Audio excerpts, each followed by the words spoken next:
وفاقی Urdu university Abdul Haq campus کے شعبہ ابلاغ عامہ نے بدھ کو مصنوعی ذہانت AI پر ایک روزہ ورکشاپ کا انعقاد کیا۔ مہمان مقرر افروز انیس نے AI بمقابلہ مشین لرننگ بمقابلہ ڈیپ لرننگ سمیت موضوعات ذہانے کا احاطہ کیا۔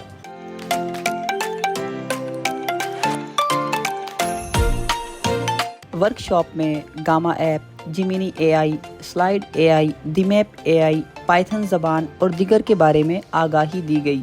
سیشن میں head of department Irfan Aziz, professor Hanif Ansari سمیت طلباء اور فیکلٹی نے بڑی تعداد میں شرکت کی۔ سیشن دلچسپ سوال و جواب کے ساتھ اختتام پذیر ہوا۔